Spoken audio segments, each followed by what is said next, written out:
i skeduar si personazh i përfshirë në veprimtari të palikshme me politikan, qeveritar dhe trafikant, si dhe i arrestuar disa herë, dhe Elton Beqirajt ka nisur një hetim nga BKH për grumbullim, qarkullim dhe pastrim parash të korrupsionit dhe trafiqeve nëpërmjet kompanisë së tij Legbibaj Energy SHPK, denoncime dhe raportime nga Shish, Antikrimi Ekonomik dhe Agjencia e Inteligjencës Financiare kanë shërbyer që SPAK dhe BKH të krijojnë indicie dhe të zbulojnë fakte se Elton Beqiraj ka përqendruar dhe pastruar miliona euro edhe përmes 25 kompanive ndërtimi, hidrocentralesh, energjie dhe ndërtimi.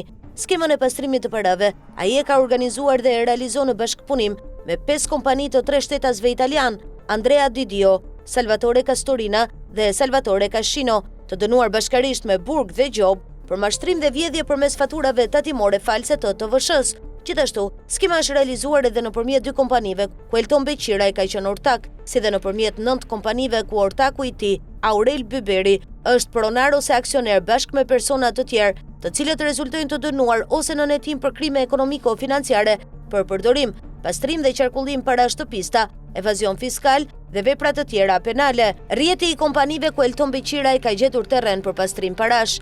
Kompania Anuar SHPK me ortak Aurel Byberi, krijuar më 1 gusht 2017 me kapital 1 milion lek dhe objekt ndërtim me shfrytëzim hidrocentralesh prej 8 vitesh pa bilance financiare. Kompania Këlcyr 2020 SHPK, krijuar më 23 nëntor 2020 me kapital 100.000 lek dhe objekt ndërtim me shfrytëzim hidrocentralesh prej 5 vitesh pa bilance financiare. Kompania Bradoshnic Hec 20 Legbibaj SHPK me ortak Aurel Byberi, krijuar më 28 dhjetor 2020 me kapital 100 lek dhe objekt ndërtimi hidrocentralesh prej 5 vitesh pa bilance. Kompania Valbona Hec 2020 SHPK me ortak Aurel Byberi, krijuar më 17 maj 2021 me kapital 100.000 lek dhe objekt ndërtimi shfrytëzim hidrocentralesh prej 4 vitesh pa bilance. Kompania Abel Energy Albania SHPK me ortak Aurel Byberi, krijuar më 25 maj 2021 me kapital 5 milion lek dhe objekt investime energjie dhe ndërtim hidrocentralesh prej 4 vitesh pa bilance. Kompania Curaj Energy 21 SHPK në Legbibaj me ortak Aurel Byberi, krijuar më 12 prill 2021 me kapital 100 lek dhe objekt ndërtime shfrytëzim hidrocentralesh prej 4 vitesh pa bilance. Kompania Legbibaj Energy SHPK, pronar Elton Beqiraj dhe Aurel Byberi, krijuar më 17 shkurt 2022 me kapital 100.000 lek dhe objekt prodhim me shitje energjie prej 3 vitesh pa bilance. Kompania Hec Picar SHPK me ortak Aurel Byberi, krijuar më 6 shtator 2022 me kapital 10 milion lek dhe objekt ndërtimesh e shfrytëzim hidrocentralesh prej 3 vitesh pa bilance financiare. Kompania Fjordi 007 SHPK me ortak Aurel Byberi, krijuar më 27 shtator 2022 me kapital 10.000 lek dhe objekt ndërtime shfrytëzim hidrocentralesh prej 3 vitesh pa bilance financiare. Kompani të tjera ku qarkullohen miliona të padeklaruara. Kompania Sidec Alba Energy SHPK, krijuar më 9 dhjetor 2019 nga Andrea Didio dhe Vincenzo Romano, shtetas italian të dënuar me burg, bashkë me Elton Beqirajn më 1 nëntor 2025.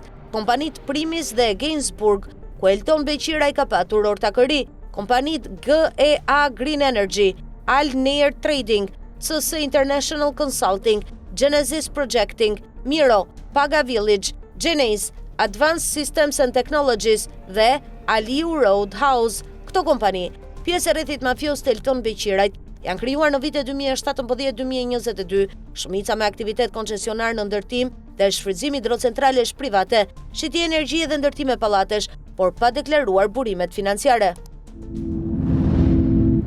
Prokuroria e posaçme vijon të mbajë të kyçur në sirtar dosjen abuzive me fondet i partë. Edhe pse vetë Olaf ka dorëzuar një dosje voluminoze në SPAK dhe dokumentet me faktet janë aty, SPAK duket se e ka marrë me qetësi këtë punë, ndërkohë që Ilir Besha i vum prangat brenda pak javësh kur zbuluan se paguante dreka e darka me fondet e Brukselit. Ashtu sikundur pamfleti e ka denoncuar disa herë se Rama dhe SPAK kanë amnistuar Frida Krifcën, duket se kjo po konfirmohet zyrtarisht nga prokuroria. SPAK ka publikuar në regjistrin e transparencës pyetjet që ka marrë gjatë muajit nëntor dhe disa prej tyre kanë qenë. Duke qenë se SPAK ka konfirmuar ekzistencën e procedimit penal lidhur me programin e IPARD 2 dhe bashkëpunimin me Zyrën Europiane kundër mashtrimit OLAF, a mund të sqaroni nëse janë zhvilluar deri më tani takime apo misionet përbashkëta hetimore ndërmjet SPAK-ut dhe OLAF-it? A ka marrë SPAK në përdorim asistencë teknike apo ekspertizë financiare nga strukturat e BE-s në kuadër të hetimit të IPARD 2? A ka bërë njoftim zyrtar SPAK për ngrirjen apo sekuestrimin e aseteve që lidhen me përfitimet të dyshuara nga fondet IPARD 2? Por edhe pse në këtë pyetje thuhen të gjitha, përgjigjja e SPAK-ut ka qenë e shkurtër, e thatë dhe konfirmon se Frida Kryfca do të vijojë hajlule shtrydhe e qetë. Bazuar në nenet 103 dhe 279 të kodit të procedurës penale, veprimet hetimore që kryhen në fazën e hetimit paraprak përbëjnë sekret hetimor. Duke u referuar këtyre neneve, nuk mund bëjmë me dije veprimet hetimore apo rezultatet e tyre, shprehet SPAK. Pra prokuroria deklaron se është në fazë verifikimesh paraprake, ndërkohë që ka 2 vite që ka pasur kallëzime dhe Shqipëria është pafonde. Lidhur me këtë situatë ka folur pak ditë më parë edhe komisionerja Marta Kose, e cila i ka dërguar qeverisë mesazh që të jetë kujdesshme. Po ashtu vetë shefja e OLAF-it pak kohë më parë u takua me ish-kreun e SPAK-ut Altin Dumani. Gjithashtu erdhi në Tiranë një mision monitorimi lidhur me fondet e BE-s dhe dje pati një vizitë në SPAK, por deri më tani nuk ka asnjë lëvizje nga organi akuzës, edhe pse dosja është gati. OLAF ka dërguar shumë prova që tregojnë se si janë vjedhur miliona euro.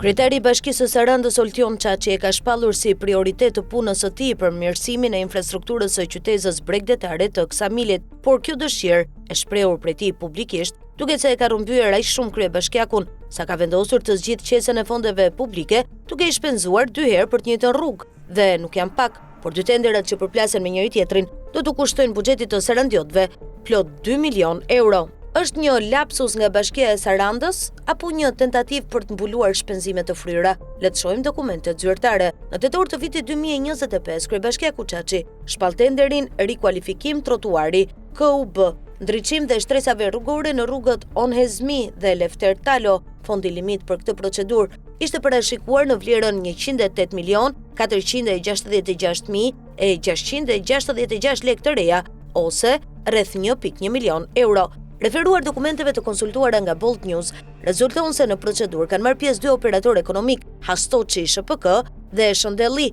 Procedura tenderuese u mbyll në 17 nëntor dhe 4 ditë më pas, në 21 nëntor 2025, kryebashkiaku Oltion Çaçi shpall fitues shoqërinë Hastoçi me ofertë 105.465.202 lekë të reja. Sipas Bashkisë së Sarandës, projekti përfshin ndërhyrjen infrastrukturore në rrugët Onhezmi dhe Lefter Talo, duke kryer shtrimin me pllaka guri dhe shtresa asfaltike. Qëllimi i projektit, sipas kryebashkiakut Çaçi, konsiston në përmirësimin e mjedisit urban, krijimin e hapësirave miqësore për funksionimin e kësaj rruge, infrastrukturë mirëfillt bashkëkohore me impakt drejt për drejt për banorët e kësaj zone. Në tenderat publik, por sidomos ato që lidhen me infrastrukturën, bëhet gjithnjë më shpesh një detaj interesant: sa më shumë fjalë të bukura të ketë projekti, aq më e madhe është shifra e fondit limit. Megjithatë, për një moment nuk po ngrem asnjë dyshim mbi shifrën 1.1 milion euro të këtij tenderi të Bashkisë Sarandë, dhe po marrim të mirëqen se banorët që jetojnë në rrugët Onhezmi dhe Lefter Talo në Ksamil tashmë do të shohin ditë të bardha nga vullneti i Oltion Çaçit, por gjithmonë ka një por. Banorët e rrugës Lefter Talo kanë 2 fish fat me kryebashkiakun Çaçi. Ky i fundit ka vendosur të shpenzojë edhe 800.000 euro të tjera për rikonstruksionin e atij aksi rrugor. Këtë shpenzim ka vendosur të kryejë me një tjetër procedurë tenderuese. Më 21 nëntor 2025, pikërisht në ditën që u shpall fituesi tenderit rikualifikim trotuari KUB-s, ndriçim dhe shtresave rrugore në rrugët Onhezmi dhe Lefter Talo, kryebashkiaku i Sarandës shpall një tjetër tender për infrastrukturën e Ksamilit. Projekti tenderues titullohet Ndërtim trotuare, rikualifikimi rrethimeve anësore në rrugët e brendshme dhe rikualifikim hapësirës plotëse Ksamil. Për këtë tender, Bashkia e Sarandës ka vendosur të shpenzojë një fond prej 74.925.000 lekë të reja. Natyrisht banorët e Ksamilit, por edhe turistët e shumtë që mbërrin në qytet gjatë stinës së verës, ka nevojë për hapësira shlotëse. Por çfarë vërehet në dokumentat e këtij tenderi të ri? Në projekt është përfshirë sërish rruga Lefter Talo. Sipas dhënave zyrtare, Bashkia e Sarandës vlerëson se kjo rrugë ka nevojë për ndërtimin e trotuareve dhe rikualifikimin e rrethimeve anësore në rrugët e brendshme. Sipas dokumenteve të miratuara nga kryebashkiaku Oltion Çaçi, projekti fillon me zgjerime për të krijuar aksesin e kalimit të këmbësorëve, ku sipas preventivit të punimeve do të kemi punime gërmimi, punime strukture prej betoni, si dhe sistemimin e zonës.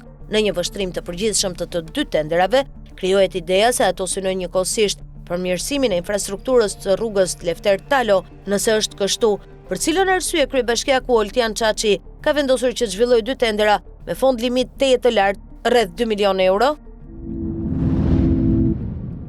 Një analizë gjatë e publikuar nga revista amerikane National Interest e vendos Shqipërinë në qendër të një alarmi serioz amerikan për Ballkanin Perëndimor, duke e përshkruar vendin si një rast kritik ku dobësimi i shtetit ligjor dhe përqendrimi i pushtetit po e shtyn demokracinë drejt një forme autokracie funksionale. Ndryshe nga analiza të tjera rajonale, ky shkrim nuk e trajton Shqipërinë si një problem periferik, por si një test kyç për besueshmërinë e politikës amerikane në Ballkan dhe për sigurinë energjetike dhe gjeopolitike të Europës. Sipas autorëve, Ballkani Perëndimor mbetet një hapësirë strategjikisht e paqëndrueshme ku shtetet lëkunden mes demokracisë formale dhe autoritarizmit praktik, edhe pse shumica e vendeve të rajonit janë anëtare të NATO-s dhe disa kandidate për Bashkimin Evropian. Mungesa e reformave reale, kapja e institucioneve dhe përdorimi selektiv i drejtësisë po krijojnë kushte për regres demokratik. Në këtë panoramë Shqipëria del si rasti më kontradiktor, një aleat i fortë i SBA-ve në planin strategjik, por me institucione të brendshme gjithnjë më të brishta. Shkrimi thekson se problemi kryesor nuk është thjesht korrupsioni, por mënyra se si lufta kundër tij po shndërrohet në instrument politik. Ky është një model i njohur në regjimet hibride ku drejtësia ruan formën institucionale por humbet funksionin demokratik. Në këto sisteme pushteti ekzekutiv forcohet, kontrolli parlamentar dobësohet dhe gjykatat përdoren për të neutralizuar kundërshtarët politik ose për të disiplinuar aktorë institucional që dalin nga rreshti. Kjo dinamikë sipas National Interest është shenjë paralajmëruese e autokracisë moderne, e cila nuk shfaqet përmes grushteve të shtetit, por përmes konsumimit gradual të demokracisë nga brenda. Në këtë kontekst, Shqipëria përmendet drejt për drejt në raport me vlerësimet e Freedom House, e cila e klasifikon vendin si regjim hibrid në kufijtë e çdemokratizimit. Centralizimi i pushtetit, dobësimi i institucioneve të pavarura dhe mungesa e një balance reale mes pushteteve konsiderohen element tipik të një sistemi që po largohet nga standardet liberale perëndimore. Një pjesë qendrore e analizës i kushtohet rastit të kryetarit të Bashkisë së Tiranës Erion Velia, i cili u mbajt për muaj të tërë në paraburgim pa akt akuzë formale dhe pa transparencë procedurale. Sipas shkrimit, ky rast nuk trajtohet si çështje individuale penale, por si simptome një sistemi drejtësie që vepron pa mekanizma të mjaftueshëm kontrolli dhe llogaridhënie. Mbajtja e një zyrtari të zgjedhur në paraburgim të zgjatur pa vendim gjyqësor të formës së prerë shihet si praktikë që bie ndesh me standardet perëndimore të procesit të rregullt ligjor. Analiza vën në dukje se përfshirja politike në shkarkimin e tij nga detyra me nismë të kryeministrit Edi Rama dhe korrigjimi i mëvonshëm nga gjykata kushtetuese ekspozon një kaos institucional ku pushteti ekzekutiv dominon dhe institucionet e tjera reagojnë me vonesë. Kjo gjendje përforcon perceptimin se drejtësia nuk po funksionon si arbitër i pavarur, por si pjesë e një mekanizmi pushteti gjithnjë më të përqendruar. Sipas National Interest, ky zhvillim ka pasoja që shkojnë përtej demokracisë shqiptare. Shqipëria po shndërrohet në një nyje të rëndësishme të arkitekturës energjetike dhe infrastrukturore të rajonit, duke përfshirë porte, korridore tranziti dhe projekte energjetike që lidhen me diversifikimin e furnizimit të Europës. Por investimet amerikane dhe europiane në këtë sektor kërkojnë siguri ligjore, parashikueshmëri institucionale dhe mbrojtje nga ndryrjet politike. Në një sistem që rrëshqet drejt autokracisë, këto kushte zhduken. Analiza paralajmëron se Rusia historikisht ka shfrytzuar pikërisht këto dobësi në Ballkan, duke përdorur korrupsionin dhe drejtësinë e politizuar për të kapur infrastrukturë strategjike dhe për të zgjeruar ndikimin e saj. Në këtë prizëm Shqipëria nuk shihet më vetëm si një aleat, por si një pikë e mundshme dobësie për interesat amerikane dhe për sigurinë e NATO-s në krahun lindor të Europës. Raportet e dashur dhe debatet në Kongresin Amerikan për reformën në drejtësi në Shqipëri përforcojnë këtë shqetësim. Pyetja që shtrohet hapur në Washington është nëse reforma pas më shumë se një dekade zbatim po prodhon drejtësitë pa anshme apo po konsolidon një model të rikontrolli politik tipik për autokracitë moderne. Në përfundim, National Interest argumenton se SBA-t nuk mund ta trajtojnë Shqipërinë thjesht si një aleat formal të NATO-s, duke injoruar degradimin e brendshëm demokratik. Pa një angazhim të fortë diplomatik dhe pa kushte të qarta mbi shtetin ligjor, Shqipëria rrezikon të shndërrohet nga një histori suksesi e perëndimit në Ballkan në një shembull paralajmërues të autokracisë së butë por funksionale. Dhe në një rajon ku energjia, siguria dhe gjeopolitika janë të ndërthurura ngushtë, ky nuk është vetëm një problem shqiptar, por një sfidë direkte për interesat amerikane dhe europiane.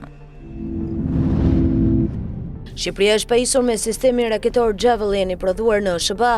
Lajmin e brit të ditur Ministri i Mbrojtjes Piero Vengu përmes një postimi në rrjetet sociale, por nuk ka dhënë shumë detaje sa pajisje të tilla ka bler Shqipëria dhe sa kanë kushtuar. Ardhja e sistemeve Javelin fal bashkëpunimit me aleatin ton strategjik SBA forcon aftësitë mbrojtëse të forcave të armatosura shqiptare, rrit parandalimin, ndërveprueshmërinë me NATO-n dhe sigurinë kombëtare, shkruan Vengu.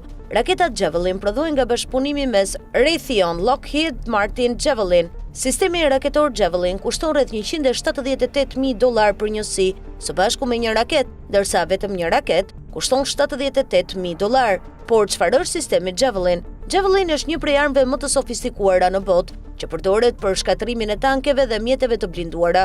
Ai qëllon objektivin në mënyrë automatike pas lëshimit, duke i mundësuar ushtarit që të mbrohet dhe të evitojë kundër sulmet. Duke përdorur një profil të arkuar në krye, Javelin gjitet mbi objektivin e tij për shikueshmëri të përmirësuar dhe më pas godet aty ku objektivi është më i dobët. Për të qelluar, gjuajtësi vendos një kursor mbi objektivin e zgjedhur. Njësia e lëshimit të komandos më pas dërgon një sinjal të kyçjes përpara lëshimit të raketës. Javelin mund të gjuajë në mënyrë të sigurt nga brenda ndërtesave ose bunkerve. Javelin është konceptuar dhe prodhuar nga ushtria amerikane dhe një e tillë kushton mbi $200,000 amerikan. Shqipëria është një nga disa vende që ka porositur për të blerë raketat anti-tank Javelin të prodhuara nga konsorciumi amerikan Javelin Joint Venture, e cila përbohet nga kompanitë Lockheed Martin Corp dhe Raytheon Technologies Corp. Lajmin e prit të ditur Lockheed Martin në një njoftim për shtyp, ku raportoi se blerjet e Shqipërisë, Norvegjisë, Letonisë dhe Tajlandës janë pjesë e një porosie me vlerë $316 milion nga Pentagoni. Numri i raketave dhe vlera e porosisë nga Shqipëria nuk bëhet e ditur. Javelin është një sistem raketor që ka filluar të përdoret që nga viti 1989 dhe që pritet të përdoret së paku deri në vitin 2050, sipas kompanisë. Ajo kushton rreth $250,000 për copë, por është në gjendje të hedhë në erë një tank që kushton shumë fish më shtrenjtë. Kompania prodhuese ka marrë kërkesa të shumë fishta nga vende të ndryshme të botës pas suksesit të demonstruar të këtij sistemi në luftën e Ukrainës, ku ushtria e Ukrainës arriti të mposhtë tanket e panumërta ruse fal efikasitetit të këtij sistemi. Kompania pret që të rrisë prodhimin në rreth 2100 copë këtë vit. 10 deputet marrin pasaport diplomatike, por kuponin e blejnë me fonde shteti. Tek kuvendi i ri, 13 deputet kërkuan shtëpime qira nga shteti, mes tyre Niko Peleshi, Agron Gjekmarkaj dhe Zegjine Çaushi. Me nisjen e kuvendit të ri në shtator, deputetët kanë filluar të shfrytëzojnë favoret që u jep mandati për të marrë bonuse dhe financime shtetërore. Siç rezulton nga dokumentet e siguruara nga Report TV, përfitimet janë përtej pagës apo pagesave për pjesëmarrje në komisione, veç kuotës për karburant apo telefon. Përfaqësuesit e popullit kanë marrë nga aparate e qytetarëve edhe kompensim për qirat e tyre në kryeqytet apo edhe për kuponët me cilët kanë nxjerr pasaporta diplomatike. Për këtë dokument kanë aplikuar 10 deputetë të rinj sipas kësaj liste. Për kuponin prej 75 eurosh e kanë blerë me lekët e kuvendit dhe jo me të tyret, edhe pse pagat për ta variojnë nga 3.000 në 3.500 euro. Por kompensimi për pasaporta diplomatike nuk është i vetmi që është kërkuar nga deputetët. Të dhënat e siguruara pranë kuvendit të Shqipërisë tregojnë se 13 prej tyre paguajnë qiran me para publike. Me semrave bie në sy kryetari i kuvendit Niko Peleshi, nën kryetari demokrat i kuvendit Agron Gjekmarkaj, si dhe deputetja e shumë përfolur socialiste Zegjine Çaushi. Paga baze e deputetëve është rritur ndjeshëm vitet e fundit, duke arritur në 2250 euro neto. Krahas pagës, ata përfitojnë edhe pagesa shtesë për pjesëmarrje në komisione parlamentare, 170 euro në muaj për shpenzimet e telefonit, 300 deri në 400 euro për karburant, si dhe kompensime për dieta udhëtime brenda dhe jashtë vendit. Të dhënat e siguruara tregojnë se vetëm gjatë muajit tetor dhe pa përfshirë pagat, shpenzimet për karburantin e deputetëve arritën në 44.000 euro, ato për telefonin në 19.000 euro, dietat në 139.000 euro, qirat në 4.000 euro, ndërsa pasaportat diplomatike kushtuan 750 euro. Edi Rama zbriti sot në QSOT dhe ndaloi te Spitali Onkologjik duke tentuar të krijojë imazhin e një shërbimi shëndetësor që sipas tij po ecën drejt standardeve të larta. Realiteti që pacientët përjetojnë çdo ditë në onkologjik e rrëzon këtë narrativ. Ky spital vazhdon të mbetet simboli i dështimit shtetëror në shëndetësi me mungesa të vazhdueshme ilaçesh, kushte degraduese dhe trajtim që cënon dinjitetin njerëzor. Prej vitesh gazetari Osman Stafa ka denoncuar publikisht me fakte dhe dëshmi mungesën e barnave jetike dhe situatën absurde ku kimioterapia kryhej në karrige jo në kushte spitalore. Këto denoncime nuk morën kurrë përgjigje serioze institucionale. Përkundrazi u mbuluan me heshtje dhe deklarata propagandistike. Vetëm pak ditë më parë, dhoma e kimioterapisë u rikonstruktua, jo nga buxheti i shtetit, por nga një biznesmen privat. Një fakt që nxjerr zbuluar braktisjen e plotë të këtij shërbimi nga qeveria. Në këtë sfond Rama zgjodhi të flasë për sakrificën dhe për kushtimin e mjekëve dhe infermierëve, duke shmangur përgjegjësinë politike për kushtet reale në onkologjik. Për te vështirësive dhe problemeve ka diçka që nuk mund të harrohet për asnjë moment. Sakrifica dhe përkushtimi i të gjithë mjekëve, punonjësve të urgjencës kombëtare dhe i gjithë stafit që mbështet çdo orë, çdo ditë viti duke shpëtuar jetë, deklaroi Rama. Ai përmendi edhe shifra rreth 60.000 operacione të suksesshme në vit dhe 35.000 ndërhyrje kirurgjikale, duke i paraqitur si prova suksesi të sistemit shëndetësor. Por këto deklarata bien ndesh me atë që ndodh konkretisht në onkologjik. Kryeministri pranoi indirekt se ky spital u bë shkas në një moment të caktuar për të ulur kokën e të gjithëve përballë fakteve që nuk nderojnë askënd, por u përpoq ta relativizoi situatën, duke thënë se kishte takuar pacient të kënaqur dhe se opinioni publik sipas tij ushqehet me negativitet nga ata që nuk kanë marrë shërbim. Kjo qasje zhvendos vëmendjen nga thelbi i problemit, përgjegjësia e shtetit për të garantuar barna, pajisje dhe kushte dinjitoze për pacientët me kancer. Onkologjiku nuk ka nevojë për vizita fasad dhe deklarata motivuese, ka nevojë për ilaçe, transparencë dhe fundin e aferave që e kanë kthyer në spitalin më problematik në vend. Kur investimet bazë i bëjnë biznesmenët dhe jo qeveria, ndërsa pacientët trajtohen me karrige dhe mungesa barna, çdo fjalë për pjesën pozitive që dominon tingëllon si përpjekje për të hedhur hy syve dhe për të larë përgjegjësitë politike.